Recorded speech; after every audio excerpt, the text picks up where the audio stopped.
تو میرے اندر ایک عالم سرشاری کی کیفیت پیدا رہتی کہ میں بڑا ہی خوش ہوا کرتا تھا. چھوٹی میری چیز لکھی ہوئی کسی اخبار میں چھپ جاتی تو میں بڑا خوش رہتا تھا. بنگلور میں یہ جب میرا کالم شائع ہوتا ہے پھر اس کے بعد دوسرے دن یا تیسرے چوتھے دن ریاست کے مختلف مراکز جس طرح ہیں گلبرگہ، بیدر، داون گرے، شیو موگا، وہاں کے اخبارات میں نیوز پورٹل میں شائع ہوتا ہے. پھر اس کے بعد جموں کے ایک اخبار میں، دلی کے ایک اخبار میں، حیدرآباد کے 2 اخبارات میں، ممبئی کے اخبار میں، ہندوستان کے کونے کونے جی نمایاں طور پہ وہ شائع ہوتا ہے. جس طرح آپ نے ابھی صحافت کا ذکر کیا کہ ہر چہارشنبہ میرا یہ کالم تقریباً مستقل طور پہ 15 سال سے بنگلور سے شائع ہونے والے قدیم اخبار روزنامہ سالار میں شائع ہوتا ہے. تو اس پر سب سے پہلے آپ کو مبارکباد کہ پچھلے 15 سال سے جی خبریں پڑھ کر سمجھنے کی جب صلاحیت نہیں تھی تبھی میں ہاتھ میں اخبار لیتا تھا، اخبار کو محسوس کرتا تھا. جب شعور میں اضافہ ہوتا گیا تو میں اخبار بینی کا شوق مجھ میں آیا تو میں چھوٹے چھوٹے مضامین لکھ کر بھیجتا تھا ایز اے اسٹوڈنٹ. صحافت سے میرا چونکہ ذوق اس قدر گہرا رہا ہے، میں نے ہمیشہ صحافت میں جو بدلتے رجحانات ہیں اس سے مطابقت رکھتے ہوئے میں نے بھی خود کو ڈھالنے کی کوشش کی ہے. تو یہ سلسلہ لیول پر ایک ریکگنائزیشن الحمدللہ. جی بس اللہ کا کرم ہے. تو آپ کے جو کالمز ہیں اس میں خصوصیت کے ساتھ کیا حالات حاضرہ یا مسلم امت کے مسائل ان چیزوں پر زیادہ توجہ ہوتی ہے یا کس طرح کے مضامین آپ زیادہ کور کرتے ہیں؟ نہیں، میں نے بالکل عام فہم زبان میں ہندوستان کے مسلمانوں کے مسائل ایک طرف، دوسرا اہل سیاست کی جو کارستانیاں ہیں، حکومت کے جو فیصلے ہیں، ایک طرفہ فیصلے ہیں، اس پہ بھی میں نے لکھنے کی کوشش کی ہے. آپ دیکھیں کہ روزمرہ کے جو حالات ہوتے ہیں اور جس طرح سے کہ بدلتے ہوئے حالات کے تحت جو اہم مدعا ہوتا ہے اس پر میں لکھنے کی کوشش کرتا ہوں. تو میں سمجھتا ہوں کہ میں نے اپنی تہذیب کی جڑیں اپنی زبان میں ہوتی ہیں تو میں نے اس پر کافی توجہ دی اور میں سمجھتا ہوں کہ یہ زبان سے عشق، زبان سے جو عقیدت رہی ہے اس میں اللہ نے ہمیشہ اس میں برکتیں ہی دی ہیں. ناظرین السلام علیکم ورحمۃ اللہ وبرکاتہ. البلاغ کے پوڈ کاسٹ ملاقات پروگرام میں آپ تمام کا خیر مقدم ہے. آج ہمارے درمیان ایک بہت ہی معزز مہمان تشریف فرما ہیں، جناب شاہد اعظم صاحب. میں سب سے پہلے آپ کا اس پروگرام میں استقبال کرتا ہوں. آپ اردو صحافت کی دنیا سے بہت نامور شخصیت ہیں. آپ کالم نگار ہیں اور شاعر اور ادیب بھی ہیں. یونیورسٹی کے پروفیسر بھی رہے ہیں اور کرناٹکا ایڈمنسٹریٹو سروسز میں آپ نے اپنی خدمات بھی انجام دی ہیں. تو آپ کا اس پروگرام میں خیر مقدم. شکریہ، بہت شکریہ. تو آج اس سال آپ کے کالم نگار کی حیثیت سے تقریباً 15 سال مکمل ہو چکے ہیں. تو اس مناسبت سے ہم نے یہ محسوس کیا کہ آپ کی اردو صحافت میں جو خدمات رہی ہے اور اس کے علاوہ اردو میدان میں جو شاعر کی حیثیت سے آپ کی خدمات رہی ہے اور کرناٹکا ایڈمنسٹریٹو سروسز میں آپ کے جو تجربات رہے ہیں ان تمام کی روشنی میں انشاءاللہ ہم آپ سے آج گفتگو کریں گے. تو سب سے پہلے آپ کا اس پروگرام میں خیر مقدم ہے. بہت بہت شکریہ. تو ہم یہ جاننا چاہیں گے کہ آپ کی اردو دنیا میں، اردو صحافت میں اور اردو شاعری میں آپ کا جو آغاز ہوا ہے سفر کا وہ کس طرح ہوا ہے؟ کیا چیز تھی جو آپ کو اس طرف موٹیویٹ کی، اس طرف متوجہ کی؟ جی پہلے تو یہ میں عرض کروں کہ میں محمد اعظم شاہد کرناٹک کے شہر کولار سے میرا تعلق ہے اور وہ شہر اردو کی ترقی، ترویج اور اردو کے لکھنے والے اور اردو پڑھانے والوں کے لیے وہ کافی مشہور مرکز رہا ہے قدیم ریاست میسور میں اور جدید کرناٹک میں بھی. زبان سے لگاؤ اور زبان کے تعلق سے ذوق، مجھے شوق میرے والد سے پیدا ہوا. والد خود اردو کے شیدا تھے، وہ تاجر تھے مگر انہیں اخبارات کا، کتابیں پڑھنے کا شوق تھا تو ان سے میں بہت متاثر رہا اور ان کی جو خوشخط ہے ہینڈ رائٹنگ اس سے بھی میں بہت متاثر رہا. آپ کے والد کا اسم گرامی؟ میرے والد محمد ابراہیم اور ان کی عرفیت بھی کے بادشاہ، اس نام سے بھی وہ مشہور ہیں. تاجر تھے اور انہوں نے مقامی جو میونسپلٹی ہے اس میں کونسلر بھی رہ چکے ہیں، نائب صدر بھی رہ چکے. اور پھر اس کے بعد مجھے اردو پڑھانے والے جو اساتذہ ہیں انہوں نے بہت متاثر کیا اور اس قدر ثمر آور ان کی تربیت اور تعلیم رہی کہ میں انہی کے قد و خال میں، انہی کے رفتار و گفتار میں ڈھلنے کی کوشش کی. جب میں ہائی اسکول میں پہنچا تو میرے اردو منشی تھے مولوی زبیر احمد صاحب عمری اور ان دنوں ہمیں ڈیٹیل ٹیکسٹ کے ساتھ ایک نان ڈیٹیل بھی ہوا کرتی تھی. وہ نان ڈیٹیل زیادہ تر مذہبیات سے جڑی ہوئی تھی. تو جس طرح کی اسوہ حسنہ رسالت مآب صلی اللہ علیہ وسلم وہ تھا، وہ بیک وقت اردو کے استاد بھی تھے، عالم دین بھی تھے. تو مجھے دین سے آگہی بھی اسکول میں پڑھتے ہوئے بھی مجھے حاصل رہی، اور انہوں نے مجھے بہت متاثر کیا اردو کے شوق ذوق کے حساب سے. اور مجھے پی یو سی سے ڈگری میں تقریباً سیکنڈ ایئر ڈگری تک جو لینگویج ہوتی ہے اردو میرا وہ رہا. میں اردو میڈیم رہا. جی پرائمری اسکول سے 7ویں جماعت تک میں نے اردو میڈیم میں تعلیم حاصل کی، پھر انگریزی میڈیم میں میں ہائی اسکول، پھر اس کے بعد پی یو ڈگری میں نے وہی سے کی اپنے شہر کولار سے. تو وہاں بھی مجھے کالج میں پڑھانے والے جو استاد رہے ہیں وہ اپنے وقت کے مشہور شاعر بھی گزرے ہیں، اور ممتاز صاحب تدریس بھی تھے پروفیسر سید احمد شاکر صاحب، انہوں نے بھی بہت متاثر کیا. اور میں وہ کلاس میں اس قدر سنجیدہ اور باذوق ہوا کرتا تھا کہ میرے ساتھی مجھے اکثر کہا کرتے کہ بھئی اردو کلاس میں اتنی سنجیدگی کی کیا ضرورت ہے. تو میں سمجھتا ہوں کہ میں نے اپنی تہذیب کی جڑیں اپنی زبان میں ہوتی ہیں، تو میں نے اس پر کافی توجہ دی. اور میں سمجھتا ہوں کہ یہ زبان سے عشق، زبان سے جو عقیدت رہی ہے، اس میں اللہ نے ہمیشہ اس میں برکتیں ہی دی ہیں. کیونکہ میرے لکھے ہوئے جو نظم ہے وہ 5ویں جماعت کی کرناٹک گورنمنٹ نے، محکمہ تعلیمات نے، کہ 5ویں جماعت کی کتاب میں اس کو نصاب میں شامل رکھا ہے. اور پی یو سی سال دوم کی جو کتاب ہے، تقریباً 8 سال سے اس میں سائنس اینڈ ٹیکنالوجی کی کیٹیگری میں میرا لکھا ہوا مضمون جو سوشل میڈیا کے حوالے سے ہے وہ بھی اس میں رکھا گیا ہے. اور قومی سطح پر national council for promotion of Urdu میں مجھے ماس میڈیا اور جرنلزم کے پینل میں بھی رکھا گیا تھا. اور حکومت کرناٹک نے مجھے 5 مرتبہ اردو اکیڈمی کے لیے نامزد کیا ہوا ہے بطور رکن. اور میں ایسے ہی اردو کے کاج سے سرکاری اور غیر سرکاری جتنے بھی ادارے ہیں اس سے میری وابستگی رہی ہے. جی ماشاء اللہ. تو یہ آپ کا پورا اردو دنیا میں سفر رہا، اس میں خصوصیت کے ساتھ صحافت کے میدان میں آپ کا جو لگاؤ رہا ہے، اس پر اگر ہم گفتگو کریں گے تو آپ نے اردو صحافت میں کس طرح اپنے صحافتی دور کا آغاز کیا، اور کس طرح سے آپ کو مسائل درپیش آئے، کس طرح سے آپ نے اس کو اوورکم کیا؟ اخبار پڑھنے کا شوق مجھے مطلب اسکول کے زمانے ہی سے تھا.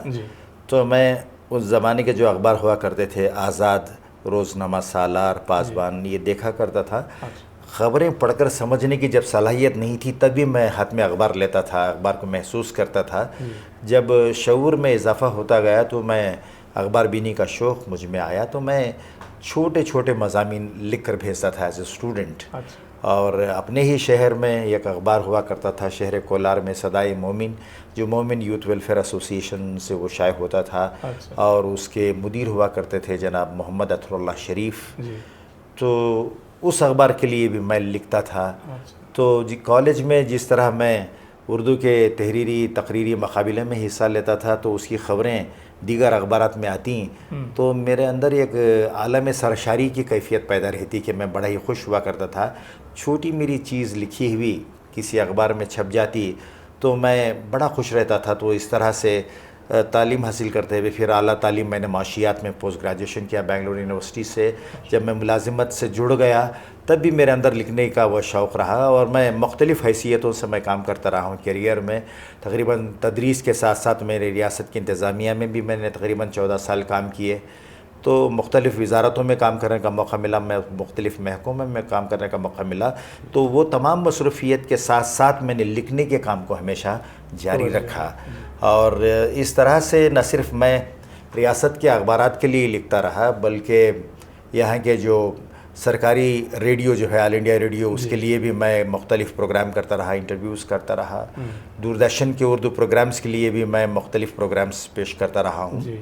اور پھر اس کے بعد صحافت سے میرا چونکہ ذوق اس قدر گہرا رہا ہے، میں نے ہمیشہ صحافت میں جو بدلتے رجحانات ہیں اس سے مطابقت رکھتے ہوئے میں نے بھی خود کو ڈھالنے کی کوشش کی ہے.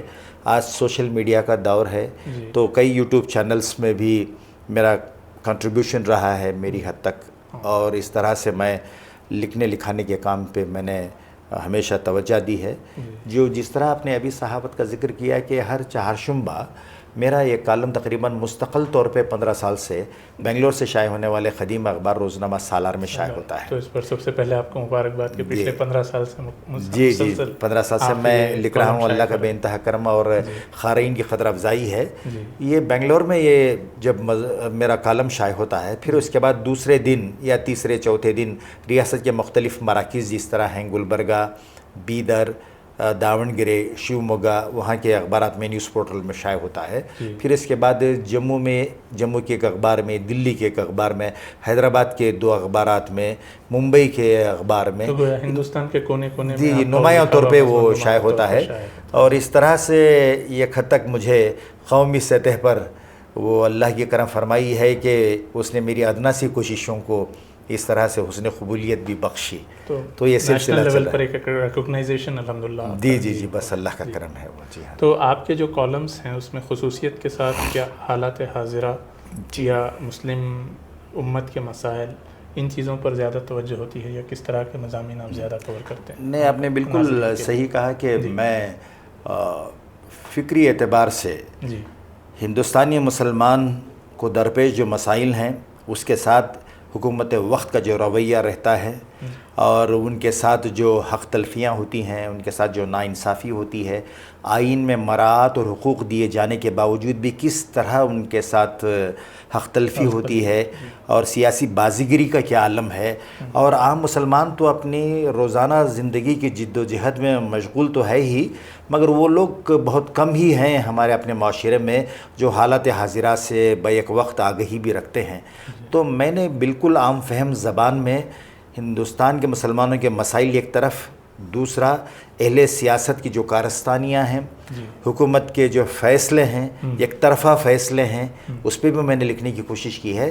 آپ دیکھیں کہ روزمرہ کے جو حالات ہوتے ہیں اور جس طرح سے کہ بدلتے ہوئے حالات کے تحت جو اہم مدعا ہوتا ہے اس پر میں لکھنے کی کوشش کرتا ہوں، چاہے وہ ریاستی سطح کا معاملہ ہو، قومی سطح کا معاملہ ہو، یا ہو سکتا ہے کہ ہمارے ایشیا سے جڑا ہوا معاملہ ہو، یا ساؤتھ ایشیا کا، مڈل ایسٹ کا، یا گلوبل کوئی ایشو ہو. تو ہر چیز کو میں دیکھتا ہوں کہ اس کی کیا اہمیت ہے، افادیت ہے، اس کی کیا معنویت ہے، کس طرح سے میرے مشاہدات رہے ہیں، میرا اسسمنٹ ہے، میرا ایویلیوشن ہے.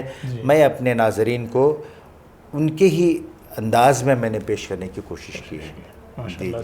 تو یہ مسلسل 15 سال سے آپ یہ کالم نگاری کا کام کر رہے ہیں. جی. اور اس میں پچھلے 15 سالوں میں آپ کے نزدیک اس طرح کے ایسے کون سے خصوصیت کے ساتھ موضوعات رہے ہیں جن پر آپ کو بہت زیادہ مطلب ایسا فیڈ بیک ملا ہے کہ لوگوں نے بہت پسند کیا، بہت سراہا ہے؟ جی 15 سال کے اس سفر میں جس طرح سے مختلف حکومت مرکز میں بدلیں، ریاست میں بدلیں، تو میں نقطۂ آغاز کی تمام باتیں ایک دم دہرانے کی بجائے میں یہ آپ کو کہنا چاہوں گا کہ اب جو موجودہ سرکار حکومت کی یہاں پر اپنی ریاست کرناٹک میں ہے، اس سے پہلے ایک فرقہ وارانہ زعفرانی ذہنیت کی جو پارٹی نے حکومت بنائی تھی، ان کا یہ کام رہا تھا کہ اس پارٹی میں بھی اگر اہل ایمان مسلمانوں کے ساتھ کوئی اچھے فیصلے نہ بھی کیے گئے ہوں تو انہوں نے نقصان پہنچانے کی کوشش نہیں کی تھی، مگر بتدریج ایسے وزیر لائے انہوں نے چن کر مسلمانوں کے معاشرتی اور آئلی جو مسائل ہیں اس پہ انہوں نے ضرب لگانے کی کوشش کی. مثال کے طور پہ مسلمانوں کی داڑھی پر، مسلمانوں کی ٹوپی پہننے پر، لباس پر، ان کے کھانے پینے پر، مسجد کی اذان پر، اور یہاں تک کہ جو بچیاں کالج میں اسکول میں جاتی ہیں ان کے حجاب پر بھی انہوں نے تنازع پیدا کرنے کی کوشش کی. اور ایک ایسی بھی روش نکل پڑی اپنی ریاست میں کہ جہاں فرقہ وارانہ ہم آہنگی کا ماحول تھا، وہاں پر جو تہوار ہوتے ہیں، ہندوؤں کے تہوار میں بھی مسلم برادران جو ہیں تجارت کیا کرتے تھے، ان کے ساتھ تجارتی بائیکاٹ کا بھی اس میں آواز دی گئی، ان کے معاشرت پر دھکا لگانے کی کوشش کی گئی. جس طرح ہم دیکھتے تھے کہ اتر پردیش میں یا دیگر اور جو شمالی ہندوستان کی ریاستوں میں وہ چیزیں ہم سنتے تھے، کبھی گمان نہیں تھا کہ اپنی ریاست میں وہ دیکھنے ہوں گے. تو میں نے زیادہ تر والدین کو خطاب کرتے ہوئے حجاب کی اس مسئلے کے دوران کہا کہ ہمارا عقیدہ اپنے پاس ہے ہی، مگر یہ جو ہماری مسلم لڑکیاں ہیں ان کی تعلیم کا 1 سال ضائع ہونے کی بجائے ہم کو پورے استقلال کے ساتھ حالات کے تحت بالکل ہم کو ہم آہنگ ہو کر بچیوں کے ترک تعلیم کو اہمیت نہ دیتے ہوئے ان کی تعلیم کے کنٹینیوشن کے لیے کوششیں کرنی چاہیے. پھر اس کے بعد اور جب ہمارے پاس حکومت بدلی مرکز میں، پھر اس کے بعد الگ الگ طریقے سے نشانہ بنایا گیا مسلمانوں کو. ایک طرح سے مسلمانوں کے لیے وہ طلاق ثلاثہ کا مسئلہ رہا ہو، پھر اس کے بعد مسلمانوں کی پرسنل لا بورڈ کی مداخلت رہی ہو، اوقاف کے قوانین کی رہی ہو، اور CAA کے نام پر جو واویلا مچایا ہو، یہ NRC کا مسئلہ رہا ہو. پھر اس کے بعد آپ دیکھیں گے ایک سیریز سے ایک چیزیں لگی ہیں. تو اس میں ایک طرح سے کہنے والے نے یہ بھی کہا ہے کہ بھائی جب سے یہ مرکز میں حکومت بدلی ہے، زعفرانیت اور RSS کا غلغلہ ہے، تو ایک طرح سے انہوں نے فکری اعتبار سے ملک کے مسلمانوں کو ایک متحد کرنے کی بھی انہوں نے کوشش کی ہے. تو آج یہاں پر ہر ایک کو یہ چاہیے کہ ہم گزرتے حالات کے ساتھ بالکل اپنی ہی دنیا میں مگن نہ رہیں، حالات حاضرہ سے واقفیت رکھیں. دیگر برادران وطن کے ساتھ ہم آہنگی سے رہنے کے لیے ہم کو آرڈینری نہیں ایکسٹرا آرڈینری بن کر اپنی زندگی گزارنے کی ضرورت ہے. ایسے ہی مختلف موضوعات ہیں جس پر میں لکھتا رہا ہوں. ماشاء اللہ. جی.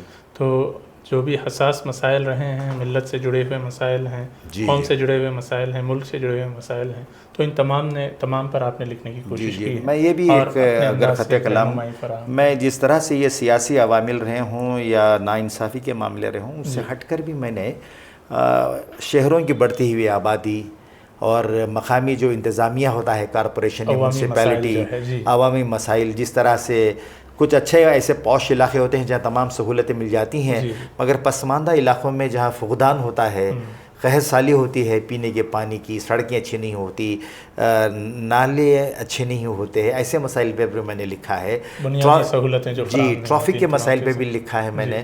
اب ریاست کرناٹک کا ہی آپ دیکھیے کہ آدھے سے زیادہ جو موٹر گاڑیاں ہیں، 2 ویلر سے لے کر بڑی گاڑیاں، کار، بس وغیرہ، سب آدھے سے زیادہ بنگلور ہی میں ہیں. راستے اتنے ہی رہ گئے ہیں مگر سڑکیں زیادہ ہو گئی ہیں. اور جو لیبررز کا مائیگریشن جو ہے ریاست کے اس شمالی حصے کا، نارتھ کرناٹکا سے زیادہ تر ساؤتھ کرناٹکا میں، بنگلور میں ڈومینیشن ہے. تو ان لوگوں کی جو حالت میں دیکھتا ہوں تو مجھے بڑا عجیب سا لگتا ہے. ایسے مسائل پر میں لکھنے کی کوشش کی ہے کہ ایک شاعر گزرے ہیں سدرشن فاکر، انہوں نے ایک اپنی نظم میں لکھا ہے کہ اب میں راشن کی قطاروں میں نظر آتا ہوں، اپنے کھیتوں سے بچھڑنے کی سزا پاتا ہوں. کہنے کو اس نظم کے اس شعر میں it speaks volumes about the current situation in our country. لوگ اپنے دیہات چھوڑ کر شہروں کا رخ کرتے ہیں. اگر دیہات میں ہی بھی اگر ان کے لیے سسٹینیبلٹی کی سہولتیں ہو جاتی تو وہ کیوں آتے تھے؟ ہمارے پالیسی میکرز نے ان پہلوؤں پر توجہ کم دی ہے، اور جب ان کو اقتدار مل گیا تو بالکل وہ سیلف گروتھ کی چیزوں میں لگ جاتے ہیں، ڈیولپمنٹل کی گروتھ میں وہ زیادہ لگتے ہیں. تو عوام کے جڑے ہوئے مسائل جو ہیں، روزمرہ کی زندگی کے مسائل جو ہیں، ان پر بھی آپ نے گفتگو کی. تو آگے بڑھتے ہوئے اردو صحافت کے ساتھ ساتھ آپ شاعری کے میدان میں آپ نے کنٹریبیوشن کیا ہے. اس سلسلے میں مجھے ذوق شاعری کا بھی رہا ہے، چونکہ میں جو اصناف ادب ہیں، چاہے وہ نثر ہو یا نظم ہو یا تنقید ہو، ان تمام چیزوں سے دلچسپی رکھتا ہوں. شاعری میں نے بالکل پابند شاعری نہیں کی ہے. میں نے آزاد نظمیں میں نے لکھی ہیں، اور اپنی ریاست میں بھی، ریاست کے باہر بھی وہ شائع ہوتی ہیں. ریڈیو اور ٹیلی ویژن پر بھی میں نے مختلف جو مشاعرے ہوتے ہیں اس میں نے وہ چیز پیش کی ہے. مگر آج جس طرح سے یہ تسلیم کیا جاتا ہے، اس میں کوئی شک نہیں کہ اردو کی مقبولیت کو مستحکم رکھنے کے لیے مشاعروں کی ضرورت ہے. مگر مشاعروں میں صرف انٹرٹینمنٹ پر زیادہ توجہ دینا اور فکری اعتبار سے لوگوں کو شخصیت سازی کا، شعور کی بیداری کا پیغام دینا، اس پر توجہ کم دی جاتی ہے. اور مشاعروں میں ایسے شاعروں کو جو سنجیدہ فکر کے حامل ہوتے ہیں، ان کی پذیرائی بہت کم ہوتی ہے، اور زیادہ تر انٹرٹائننگ جو پوئٹس ہوتے ہیں ان کی زیادہ مطلب قدردانی ہوتی ہے. یہ بالکل المناک پہلو ہے. مگر اس سے ہٹ کر بھی اردو کے تعلق سے میں نے یہ محسوس کیا ہے کہ اردو کے خود بولنے والے عام طور پہ اردو کے ساتھ محبت تو رکھتے ہیں، مگر عملی طور پر تقاضا یہ ہے کہ آپ اردو کے کاس کو زیادہ تر اسے طاقت بخشیں، تقویت فراہم کریں. یہ رجحان ہمارے پاس کم ہے. ہم زیادہ تر یہ سمجھتے ہیں کہ حکومتوں کا یہ کام ہونا چاہیے کہ اردو کو وہ پروموٹ کریں. اس کے تعلق سے میں یہ عرض کر رہا تھا کہ پچھلی جو سرکار تھی یہاں پر بی جے پی کی، 4.5 سال کی مدت میں پوری زبانوں کی اکیڈمیز بن گئیں، اردو اکیڈمی بنی نہیں ہے. ایک بار بھی اردو کے حلقوں کے لکھنے والوں کی طرف سے مطالبہ پر اثر طور پہ نہیں ہوا. اگر ہو سکتا تھا کہ مختلف حصوں سے 10-12 لوگ ہی جاتے یا اپنے مقامی نمائندگی ہوتی، غیر مسلم بھی کیوں نہ ہوں. صحیح. یہ بات جو ہے نا، خاموشی کی چادر اوڑے رہنا، اپنے قول سے باہر آنے کی ضرورت ہے اردو کے حوالے سے. اب آپ دیکھیں گے کہ جس طرح SSLC 10ویں جماعت کا امتحان ہے، وہاں پر تھرڈ لینگویج کا ایک مسئلہ ہوا ہے، اور اس میں اردو پر بھی ضرب لگتی ہے، اردو کے لیے بھی دھکا پہنچتا ہے، اردو کے پڑھانے والوں کی ملازمتوں پر سوال اٹھتا ہے، اور وہ بچے جو 100 مارکس کے لیے لکھتے تھے ان کے شوق میں بھی کمی آ جاتی ہے. اس پر ہائی کورٹ نے فیصلہ دیا ہے کہ پرانا سسٹم ہی برقرار رکھیں. مگر دور دور تک میں نے یہ محسوس کیا ہے کہ کمیونٹی میں، یعنی اردو بولنے والے جو لوگ ہیں، اردو کی انجمنیں ہیں، انہوں نے اس کی توجہ اسکول ایجوکیشن کے وزیر سے نمائندگی کرنا ایسا نہیں ہوا ہے جیسے کہ ہونا چاہیے تھا. اردو ریڈرز کی پہلے جو تعداد تھی اب اس میں کمی محسوس ہو رہی ہے. آج کی نئی جنریشن جو ہے وہ اردو دنیا سے بہت دور محسوس ہو رہی ہے. بالکل جی ہاں. تو اس مسئلے کو آپ کس طرح دیکھتے ہیں، اور اس پس منظر میں اردو صحافت کو آپ کہاں دیکھتے ہیں؟ ہاں، یہ تو بالکل آپ نے بجا فرمایا کہ ہمارے پاس اردو کے پڑھنے والے، ان کی تعداد ہر گزرتے سال کے ساتھ، مہینے کے ساتھ سکڑتی جا رہی ہے. اب دیکھیے، بنگلور جیسے بڑے شہر میں تقریباً 10-12 تو اردو کتابوں کی دکانیں ہوا کرتی تھیں، اب ایک بھی نہیں ہے. صرف دینیات کی کتابیں ملتی 2-4 جگہ ہیں، مگر رسالے پورے ملک کے یہاں آتے تھے، فروخت ہوتے تھے. اب وہ جو ٹرینڈ تھی وہ بدل ہی گئی ہے. پھر اس کے بعد اردو کے حوالے سے آپ دیکھتے ہیں کہ یہاں پر مشاعرے تو اکثر ہوتے ہیں، مگر اردو کے تعلق سے اردو کے مسائل پر گفت و شنید کے لیے، ڈسکشن کے لیے، مسائل کے حل کے لیے، اردو ذریعے تعلیم میں امپرومنٹ کے لیے، اردو اسکولوں کے مسائل میں بہتری کے لیے، مسائل کی روک تھام کے لیے، اس پر کوششیں بہت کم ہوتی ہیں. یہی وجہ ہے کہ ہمارے پاس بنگلور جیسے شہر میں اور کرناٹک کے مختلف حصوں میں اردو اخبارات روزنامے شائع ہوتے تھے، ہفتہ وار شائع ہوتے تھے. اب ان کی تعداد گھٹ کر صرف بنگلور سے ایک اخبار شائع ہوتا ہے، روزنامہ سالار. دوسرے اخبارات آن لائن PDF میں ملتے ہیں، اور شیموگا سے ایک اخبار آج کا انقلاب ہے، اور گلبرگہ سے 2 اخبارات، ایک KBN ٹائمز اور دوسرا انقلاب دکن شائع ہوتا ہے. اور پوری ریاست میں جو اردو کی پڑھنے کی آبادی ہے، انہوں نے یہ تقاضا ہی نہیں کیا کہ بھئی ہمارے پاس بھی اخبارات ہونے چاہیے. آپ نے ایک اور سوشل میڈیا کے دور میں پرنٹ میڈیا سے ملٹی میڈیا کی طرف جو ٹرانزیشن ہو رہا ہے، جی ہاں، اس میں شاید پرنٹ میڈیا کا معاملہ دیگر زبانوں میں بھی شاید اسی طرح محسوس ہو رہا ہے. لیکن جو ملٹی میڈیا ہے، اس میں جو اردو آڈینس ہے یا اس میں جو اردو صحافت کا معاملہ ہے، اس میں ہم اپنے آپ کو کہاں دیکھتے ہیں؟ جہاں آپ نے ابھی یہ ٹرانزیشن کی بات کی ہی، مجھے ایک ادارے کے بارے میں کہنا ضروری لگتا ہے کہ ایک سنجے سراف نامی ایک بزنس مین، اردو کا شاعدہ، اس نے ایک ریختہ فاؤنڈیشن کی بنیاد ڈالی. ہر سال جشن ریختہ منایا جاتا ہے، اردو ہی کا بول بالا ہے.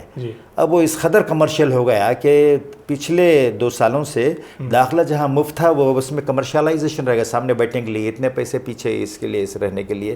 اب اردو کے حوالے سے شوق جو جن کی مادری زبان اردو ہوا کرتی تھی ان میں کم، اور وہ لوگ جو اردو سیکھنے کے لیے کوشش کر رہے ہیں، انہوں نے ان کے لیے آن لائن پلیٹ فارمز بنائے ہیں. اس میں اردو والے بہت کم دلچسپی لیتے ہیں، اور شاعری سے دلچسپی رکھنے والے بھی ریختہ فاؤنڈیشن کے اس پورٹل سے فائدہ اٹھاتے ہیں. جبکہ NCPUL جو قومی مقتدرہ زبان اردو ہے، اور مختلف ریاستوں میں اردو اکیڈمیز ہیں، تو وہ لوگ جنہوں نے اردو پڑھی نہیں ہے، چاہے جن کے گھر میں زبان اردو کی رہی ہے یا نہ رہی ہے، تو وہاں بھی وہ اردو سکھانے کا کام چل رہا ہے. کرناٹک میں کرناٹک اردو اکیڈمی اردو 30 دن میں سیکھی ہے ایسا ایک کورس چلاتی ہے. تو ان تمام کے لیے رسپانس اس قدر پازیٹیو نہیں ہے جس طرح کے ہونا چاہیے. اور نئی نسل کو اردو سے جوڑنے کے لیے ہمارے پاس منصوبہ بند پلانڈ طریقے سے اسٹریٹجیز ڈیولپ نہیں کی گئی ہیں. اور ہم صرف نئی نسل کو وہ بات کرتے ہیں. آج سوشل میڈیا میں زبان کے تعلق سے کافی چیزیں اویلیبل ہوتی ہیں. اردو رسم الخط سے ہٹ کر آپ رومن میں آپ دیکھتے ہیں کافی چیزیں ہیں. چند لوگ اس سے تو فائدہ اٹھا رہے ہیں، but by and large Urdu کے لیے جو کچھ صورتحال پازیٹیو ہونی، مثبت ہونی چاہیے تھی، ویسا ماحول نہیں ہے. تو یہ ایوالونگ دور میں جہاں پہ تیزی کے ساتھ ٹیکنالوجی ایوالو ہو رہی ہے، ہم دیکھتے ہیں کہ دیگر زبانوں میں چیزیں بروقت ٹرانزیشن کے ساتھ اپنے آپ کو اپڈیٹ ہوتے ہیں. جی ہاں، جی انٹرنیٹ پر اویلیبل ہوتے ہیں، آرٹیکلس کے ٹرانسلیشنس ہوتے ہیں، آن لائن اویلیبل ہو جاتے ہیں. لیکن اردو کے ساتھ وہ معاملہ کہیں نہ کہیں سست رفتاری کے ساتھ نظر آتا ہے. جی. تو اس معاملے میں آپ کیا کہنا چاہیں؟ یہ سارا معاملہ جہاں آپ نے جو ابھی مسئلہ بتایا، یہ پورا اکنامکس ہے، لینگویج کی اکنامکس ہے کہ جتنا آپ سرمایہ لگائیں گے آپ منافع بھی اتنا ہی، اس سے دگنا ہی حاصل کرنے کی کوشش کریں گے. اردو کی صورتحال یہ ہے کہ چاہے وہ اخبارات رہے ہوں یا کتابیں رہی ہوں، اس کی مارکیٹنگ اور اس کی کھپت جو ہے، اس کی پرچیزنگ جو ٹینڈنسیز ہیں وہ کم ہو گئی ہیں. ظاہر ہے کہ جس طرح دیگر زبانوں میں جو ایڈوانسمنٹ ٹیکنالوجیکلی ہو رہی ہیں، اردو کے حوالے سے بھی وہ ساری چیزیں ہو سکتی تھیں، مگر اس کا مارکیٹ بالکل سکڑتا جا رہا ہے. تو اسی لحاظ سے اس میں سرمایہ کاری کی صورتیں کم نظر آتی ہیں.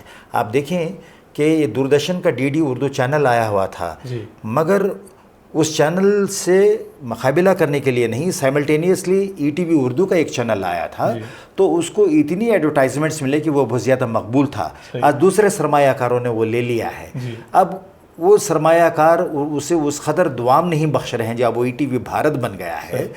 تو میں یہ کہنا چاہوں گا کہ آپ کو جو لیٹسٹ ٹیکنیکل ایڈوانسمنٹ ہیں اس کو اردو سے جوڑ کر اردو کو مزید ترقی کی بادانوں پر پہنچا لینے کے لیے جو سرمایہ کاری ہے وہ کم ہی ہے. ہمارے پاس جو اہل اردو جو جن کی گھروں میں تک زبان وہی ہے، وہ صرف یہ دیکھتے ہیں کہ بھائی کاروباری اعتبار سے اگر ہم ان چیزوں سے ہم آہنگ ہوتے ہیں تو اس کا ہمیں فائدہ کیا ہوگا، اور ہمارے اس ایڈوانسمنٹ کے لیے رسپانس کیا ہوگا، اور فائنینشیل ہمیں آؤٹ پٹ کیا ملتا ہے. تو معاش کے ساتھ مسئلہ جڑ گیا ہے کہ اردو زبان، اردو لینگویج سے پڑھنے والے افراد، ان کے لیے معاشی اپارچونیٹیز نہیں ہیں. بالکل. تو اس وجہ سے وہ رجحان کم ہوتے جا رہا ہے. تو کہیں نہ کہیں یہ چیز بھی جو ہے متاثر. اور دیکھیے کہ جہاں آپ نے یہ کیا، میں ایک بات یہ بھی آپ کو کلیئر کر دوں کہ دیگر زبانوں کے جو اخبارات شائع ہوتے ہیں، کتابیں شائع ہوتی ہیں، اردو کے اخبارات، اردو کی کتابیں بھی جو دیگر زبانیں، چاہے مقامی علاقائی زبانیں رہی ہوں یا کنڑ یا انگلش کی کتابیں رہی ہوں یا اخبارات رہی ہوں، اردو کے اخبارات ان کی ہم پلہ ہیں، مگر اردو والوں کی طرف سے اس کی وہ پذیرائی نہیں ہو رہی ہے، اس کو وہ انکریجمنٹ نہیں مل رہا ہے جتنا کہ ملنا چاہیے تھا. اگر ملتا تو اس کی صورتحال الگ ہوتی تھی. کیا انکریجمنٹ نہیں ملنے کی وجہ ایک وجوہات میں یہ بھی ہے کہ آج ہندوستان بھر میں ہندی اور اردو کہیں نہ کہیں ایک سکے کے دو پہلو کے طور پر بالکل مانے اور جانے جاتے ہیں. تو اردو اپنی پوری پیورٹی کے ساتھ یا ہندی اپنی پیورٹی کے ساتھ پوری کنٹری میں ایگزسٹ نہیں کرتی. بالکل بالعموم عام بول چال جو ہے وہ اس میں دونوں زبانوں کا ملا جلا الفاظ ہندوستانی جسے کہتے ہیں، جسے عام طور پر کہا جاتا ہے. تو کیا یہ بھی ایک وجہ ہے کہ حالانکہ عام ہندوستانی زبان بولنے والی، جس کو ہم عام زبان میں اردو زبان کہتے ہیں، تو اردو بولنے والوں کی اتنی بڑی تعداد ہوتے ہوئے جب یہ انکریجمنٹ نہیں مل رہا ہے، تو اس کی کیا وجہ، یہ بھی ایک بنیادی وجہ ہو سکتی ہے؟ جی ایک تو آپ نے بالکل بہت ہی سوٹیبل ایک ایسا ریمارک کیا ہے کہ آج ہندوستانی ہی زیادہ تر مقبول عام ہے، مگر اردو کی یہ جو اپنی الگ سی پہچان ہے، اس کی انفرادیت بھی ہے اور اس کی افادیت بھی، اہمیت بھی ہے کہ اردو کا رسم الخط جو ہے اس کو سلامت رکھا جائے. مگر آج میں آپ کو بتاتا چلوں کہ اردو کے جتنے بھی شاہکار تصانیف ہیں، ان کے جو آج مرحومین ہو گئے ہیں، ان کے تمام شاعری رہی ہو یا ان کے نثر کے افسانے وغیرہ ایسی چیزیں رہی ہوں، اب وہ ہندی میں بھی اردو سے زیادہ کتابیں اس میں چھپتی ہیں اور بکتی بھی ہیں. اور ہندوستان میں جتنے بھی پبلشنگ ہاؤسز ہیں میں ایک کا نام لینا چاہوں گا، راج کمل پبلیکیشنز، جی وہ نمبر 1 ہے ہندی کے ریٹنگز میں. جی اس نے بھی اب جتنے بھی اردو کے ریپرزنٹیٹیو نمائندہ ادب ہے اس کا، جی اس کی کتابیں اس میں آ رہی ہیں. جی موجودہ ادیب و شاعروں کی کتابیں بھی وہ اب اپنے ہندی میں کر رہا ہے. تو ایک طرح سے مجھے یہ لگ رہا ہے کہ اردو والے جہاں کم توجہ دے رہے ہیں جی وہ خود ہی ذمہ دار ہیں اردو کی مقبولیت میں کمی لانے کے لیے، جبکہ وہ لوگ جو روشن خیال ہیں، یہ بہت ضروری ہے، جی جو اردو کی عظمت سے واقف ہیں تو وہ اپنی زبان میں پڑھنا چاہتے ہیں. جی یہی بات بہت پہلے ہی، آزادی کے حصول سے پہلے ہی پریم چند جو بنیادی طور پر اردو میں لکھا کرتے تھے، جب انہوں نے اس وقت ہی محسوس کر لیا ہے کہ اردو کے لکھنے والوں کے طرف سے جو پذیرائی ملنی تھی، جو انکریجمنٹ ملنا تھا، اس میں جب انہوں نے کمی محسوس کی تو انہوں نے ہندی کا رخ کر لیا. تو ایک طرح سے باوجود ایک ایسا بڑا طبقہ ہے لکھنے والوں کا کہ نفع نقصان کے بغیر بھی اپنے کام میں وہ لگا ہے، اور اس طرح کا رجحان جو ہے دیر پا قائم نہیں رہ سکتا.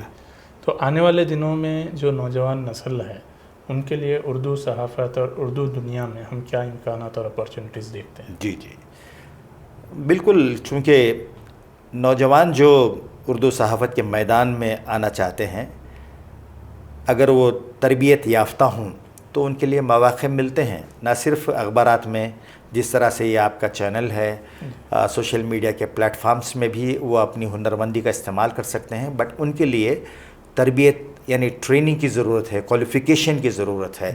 ایسے ہی شوقیہ آئیں گے تو آپ بالکل گلی گلی میں یوٹیوب چینلز ہیں، صرف مجلسی ٹائپ کے چینل چلانا کہ بھائی انہوں نے شکریہ ادا کیا، انہوں نے خیر مقدم کیا، انہوں نے شال پہنائی اور ہار پہنائے، یہ نہیں چلتا ہے. حالات کے ساتھ مطابقت رکھنے والا جرنلزم آپ کو کرنا ہے. تو آج سہولتیں اتنی ہیں کہ پہلے نہیں ہوا کرتی تھیں. سرٹیفکیٹ کورسز ہیں، آپ الیکٹرانک میڈیا دیکھیے، پرنٹ میڈیا دیکھیے، اس سے فائدہ حاصل کرنا چاہیے. مولانا آزاد نیشنل اردو یونیورسٹی جو حیدرآباد میں واقع ہے، ان کے پاس گریجویشن کورس بھی ہے، ڈپلوما کورسز بھی ہے، journalism, B A journalism, M A journalism ہے. اب انہوں نے ڈاکیومنٹری کے حوالے سے بھی الگ الگ کورسز کیے ہیں، فلم میکنگ کے بھی انہوں نے کورسز سے شروع کرے ہیں کہ ان کورسز سے فائدہ اٹھانا چاہیے. اگر آپ کے اندر جستجو ہے، تلاش کا ایک ماحول ہے، ذوق ہے، شوق ہے، عقیدت ہے، لگن ہے، تب آپ کامیاب ہو سکتے ہیں. مگر ہر جگہ آپ کو وہ پراسپیکٹس نہیں ملیں گے، مگر آپ کو تلاش کرنے پڑتے ہیں، تب آپ کہیں جا کر اپنے طور سے اپنی سٹینڈنگ لے سکتے ہیں. ریاست کرناٹک اور پورے ملک ہندوستان میں، ملک عزیز ہندوستان میں اردو کے مستقبل کے پہلو سے آپ کیا سوچتے ہیں؟ مجھے تو مستقبل تاریک نظر نہیں آتا، مختلف مسائل کے باوجود بھی، اور تابناک بھی نظر نہیں آتا. درمیانی ایک لیول ہے کہ وہ سسٹین ہوتا جائے گا. نہ تاریکی ہے نہ تابناکی، تاریکی ہے نہ تابناکی ہے، سسٹین ہو جائے گا. یہاں پر اردو والوں کو صرف یہ اکتفا کرتے ہوئے کہ حکومتیں ہی اپنی زبان کو سنبھالیں گی، یہ بلیف جو ہے، یہ جو خیال ہے، جو یہ عقیدہ ہے، یہ جو اعتبار ہے، اس سے ہٹ کر بھی اپنے انفرادی طور پر اردو والوں کو اپنے حالات کا جائزہ لینے کی ضرورت ہے کہ ہم نے اردو زبان کے ساتھ کیا کیا ہے، کیا کرنا ضروری ہے، اور کس طرح اس کو سلامتی سے رکھنا ہے. کم سے کم آپ اخبار خرید کر پڑھنے والے ہو جائیں، اردو کی کتابیں آپ پڑھنے والے ہو جائیں، تو وہ جو کتابیں کی دکانیں بند ہو گئی ہیں دوبارہ کھل پائیں گی. جو اخبار بند ہوتے چلے جا رہے ہیں، کئی لوگ چاہتے ہیں کہ بنگلور سے نئے اردو اخبارات شروع ہوں، مگر ان کے حوصلے بلند نہیں ہوتے، اس لحاظ سے کہ وہ مارکیٹنگ بھی دیکھتے ہیں.